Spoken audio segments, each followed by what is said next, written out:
அண்மை செய்தி. போடாத ஓட்டை எஞ்சின் ஆட்சியை நடத்தும் முதலமைச்சர் மு.க.ஸ்டாலின் என்று எடப்பாடி பழனிசாமி விமர்சித்திருக்கிறார். இதுகுறித்தான முழு விவரங்களோடு இணைகிறார் செய்தியாளர் பிரகாஷ். பிரகாஷ், வணக்கம். விவரங்களை பதிவு செய்யலாம்.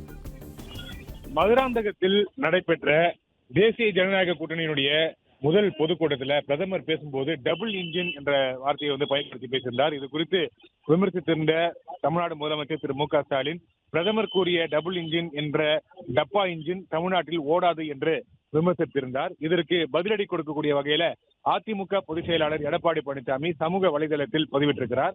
அவர் பதிவிட்டிருக்கக்கூடிய செய்தியில், எங்கள் கூட்டணியின் எழுச்சியை முதலமைச்சர் பார்த்து அலறி போய்விட்டார் போல உடனே எக்ஸ் தளத்தில் தனது புலம்பலை ஆரம்பித்து விட்டார் என்று விமர்சித்திருக்கிறார்.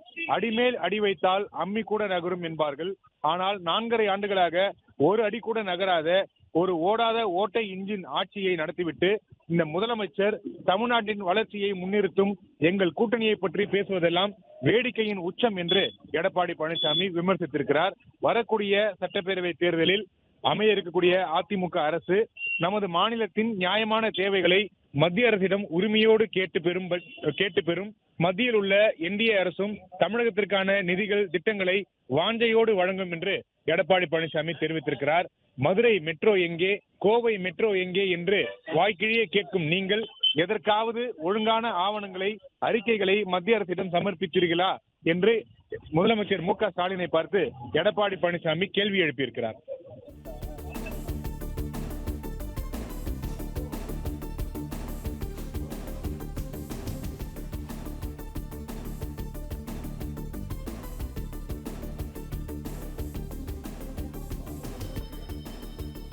தகவல்களுக்கு நன்றி பிரகாஷ்.